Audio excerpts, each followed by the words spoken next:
जहिले नि मुत मात्र दिन्छ, दुध कहिले दिँदैन। मेरो श्राप लागेर होला, मसँग डराएर होला, अब यसले दुध पनि दिने भइसकेको छ।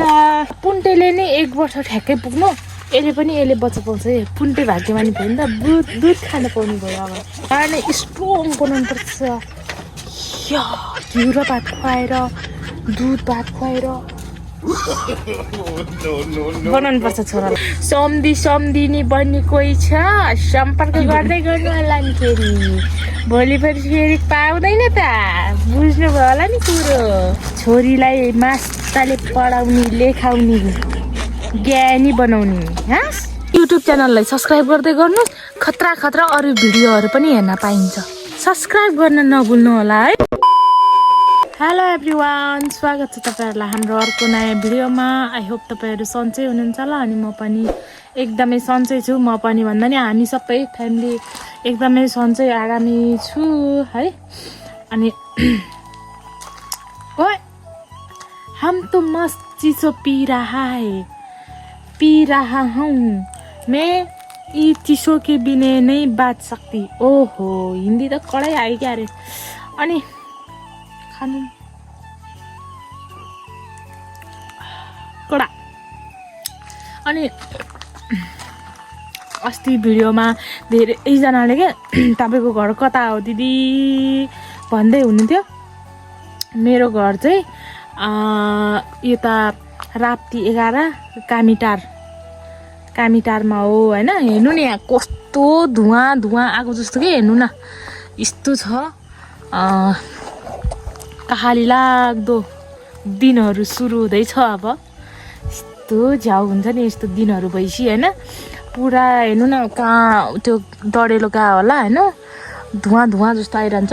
भोलि पर्सि यो जङ्गलमा यस्तो त्यो के आगो लागि हुन्छ, आगो लागि खतरा हुन्छ कि।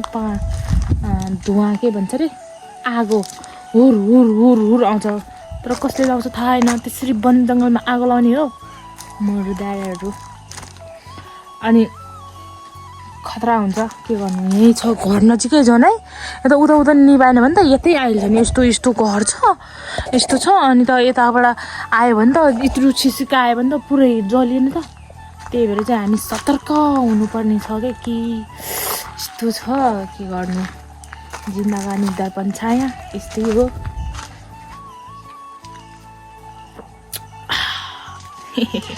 क्यों करा रहा है तुम लोग। अनि मेरो चाहिँ घर चाहिँ होइन, माइत चाहिँ चितवन हो क्या, चितवन पदमपुर हो। घर चाहिँ यहाँ देखिसक्नुभयो होला तपाईँहरूले। हेर्नु न कस्तो छ कि, कस्तो उजाड। अनि त्यही हो। अब भिडियो रेगुलर जस्तो एक दिन बिराएर रेगुलर जस्तो हालौँ भनेर कोसिस गरेको। अनि भिडियो के को बनाउने हुन्छ त्यही त। अनि हावामा म त खिच्दै हिँड्दा चाहिँ बे हामीले हेरेन बाख्रा, हाम्रो बाख्रा। हेलो, यहाँ पुन्टेको बाख्रा, पुन्टेको बाख्रा पुन्टे जस्तै छ। अहिले बोका ब्याउनुपर्छ, बोका है। म तपाईँहरूलाई एउटा कुरा देखाउँछु ल। यहाँनिर हेर्नु नि, यहाँनिर यो चाहिँ जहिले नि मुत मात्र दिन्छ, दुध कहिले दिँदैन। मेरो श्राप लागेर होला, मसँग डराएर होला, अब यसले दुध पनि दिने भइसकेको छ। हेलो ओए, त होइन मेरो मकै चोर। आमामामा, अब बुब खानुपर्छ है। अरे ऊ यस्तो छ। ए अब बुब खानुपर्छ मस्तीले। के मेरो आशिष लाग्छ क्या यस्तो छ। म त कडै हो क्या। मलाई रुवाउने चाहिँ उयो यो तँलाई। ओए यतार, मलाई रुवाउने बाख्रा, तँलाई त छोड्ला भनेर होला है। खा भाइ, के पनि छोड्दैन। खुब होइन, म झन् पेट पनि यत्रो थियो, पुन्टे थियो, झन् दौडिन नसक्ने बेलामा त खुब यसले त यो बाँदरनीले त मलाई त धुरुक्कै रुवाइदियो। तँलाई बदला तिर्छु म अबदेखि खोल्दिनँ नि भाइ। हेलो पुन्ट्रिङ। ओए यसले मलाई धेरै दुध दिन्छ रे। अनि यसले मलाई दुध, मही अनि घिउ पनि दिन्छ। या तँलाई मैले अहिले घाँस काटेर दिन सकेको छैन नि पोख ल अलि पछि ल म तँलाई यस्तो घाँस काटेर दिन्छु खतरा घाँस काटेर दिन्छु बुबु खानेहरूले बुबु खाने पुन्टेले नै 1 वर्ष ठ्याक्कै पुग्नु यसले पनि यसले बच्चा पाउँछ है पुन्टे भाग्यमानी भयो नि त दुध खान पाउनु भयो अब अनि यो यस्तो बच्चाहरूलाई चाहिँ 1 वर्ष नपुगीसम्म गाई भैँसीको दुधहरू दिनुहुन्न भन्ने डक्टरहरूले त्यसो भन्नुहुँदो रहेछ नि त तर मैले पनि अहिलेसम्म त दिएको छैन अब 1 वर्ष ठ्याक्कै पुग्छ आफ्नै घरमा दुध पाइन्छ मास त दिनुपर्छ होइन त साथीहरू अनि स्ट्रङ बनाउनुपर्छ घिउ र भात खुवाएर दुध भात खुवाएर बनाउनुपर्छ छोरालाई सम्धिनी बन्ने कोही छ सम्पर्क गर्दै गर्नु होला नि फेरि भोलि फेरि पाउँदैन त बुझ्नुभयो होला नि कुरो ओए माकुराको ज्याल पो रहेछ यार त्यहाँ छोरीलाई राम्रोसँग पढाउने सम्धिनी जिउहरू छोरीलाई मास्टरले पढाउने लेखाउने ज्ञानी बनाउने हाँस मेरो छोरालाई नि म खतरा पढाइदिन्छु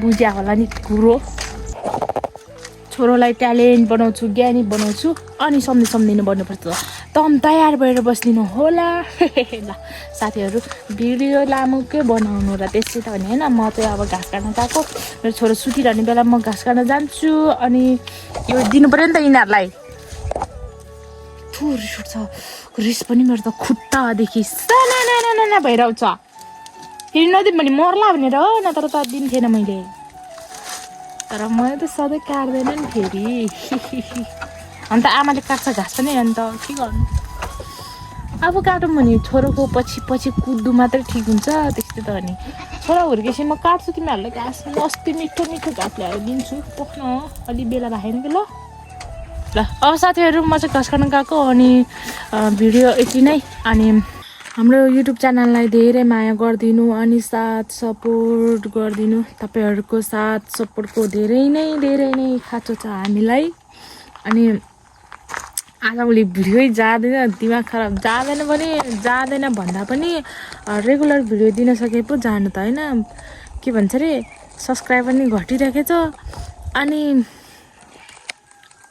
रेगुलर भिडियो बनाउनै पाउँदिनँ क्या घरि के भन्छ बच्चाको पछि लाग्दैमा ठिक्क हुन्छ अब मुखबाङहरूको भिडियो बनाऊँ भने नि त्यस्तै हो त्यही कारणले अलिकति तनावै छ अब चाहिँ कोसिस गरिरहेको छु रेगुलर जे पाइते यताउता गरेको भिडियोहरू राखौँ भनेर कोसिस गर्दैछु होइन हेरौँ अब सक्छु या सक्दिनँ सकेन भने ठिकै छ सक्यो भने पनि ठिकै छ के गर्नु त आफूले सकेको सम्म सकेको गर्ने त अनि नसकेको के गर्छ र होइन र अब अर्को भिडियोमा भेटौँला अहिलेको लागि पनि छुट्टिन्छौँ अनि हाम्रो युट्युब च्यानलमा नयाँ हुनुहुन्छ भने मलाई सब्सक्राइब गरिदिनु ल बाई